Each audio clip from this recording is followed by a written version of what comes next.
Urea, তারপর হচ্ছে DIP, এটা হচ্ছে ডিআইপি, এটা হচ্ছে ইউরিয়া, এটা হচ্ছে পটাশ। 10 কেজি, 40 কেজি আর হচ্ছে 20 কেজি।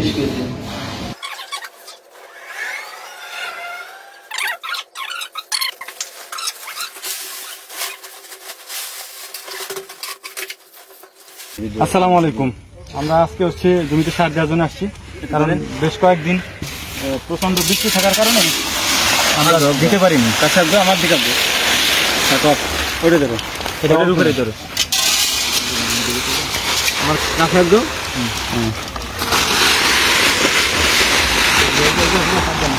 আরে আরো দাও, হাত দেন না।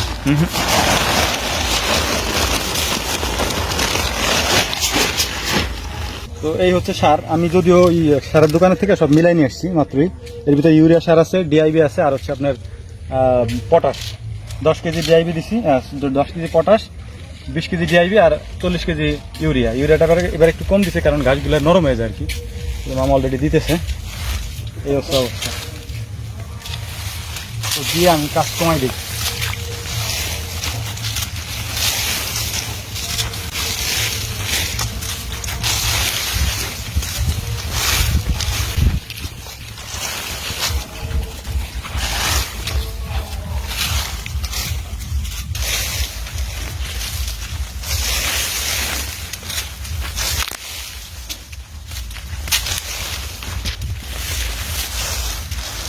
তো আমাদের হচ্ছে এখানে জমি হচ্ছে 15 কাঠার মতো আর কি। কাঠা যারা বুঝেন, 1 কাঠাতে 2.5 শতাংশ।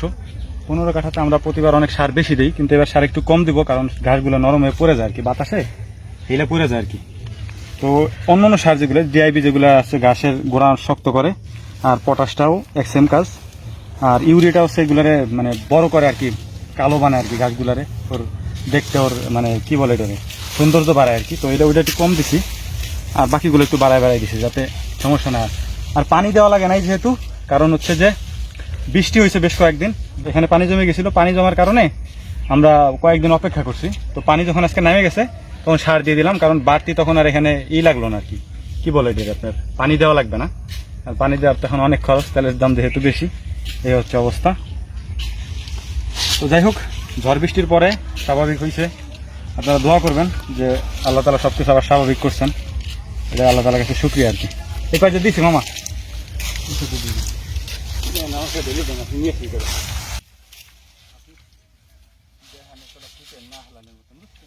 আমি মামার আইনি দিই, নাহলে একা একা আসলে আমার দিয়ে পোষাবে না, যেহেতু বাহিরে কাদা। এই যে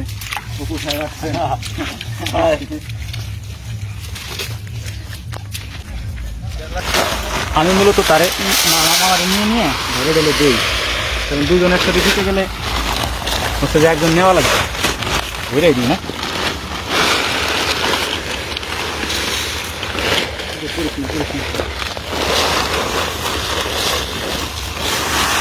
এখানে মূলত যেহেতু 3 ধরনের সার, এই জন্য কালার চেঞ্জ হয়ে গেছে, কালো, সাদা, লাল।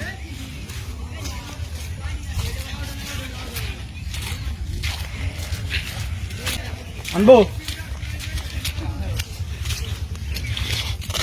আমার হাত একদম জ্বলা অবস্থা খারাপ, মানে হাত কাঁপতেছে, এত পরিমাণে জ্বলতেছে আর কি সারের ধকে। হাতে একটু কাটা ছিল।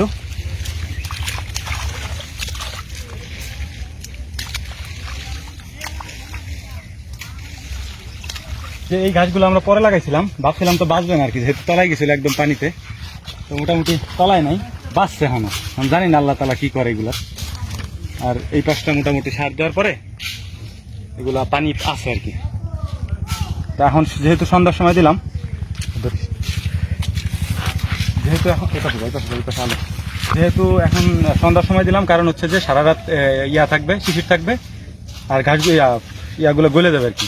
আর যদি সকালে দিতাম তাহলে হচ্ছে যে আপনার ওই রোদ্রে এই পাতার উপরে যখন এই যে সারগুলো পড়বে, এই আপনার যে রাত্রেবেলায় এইগুলো তো থাকবে না আর কি, রোদ থাকলো না। সকালে দিলে রোদ পড়বে, রোদ পড়লেই পাতাগুলো পুড়ে যাবে, যে কারণে আমরা বিকালে দিতেছি সন্ধ্যার আগে আর কি, নাহলে তো সকালের দিকে দিতাম।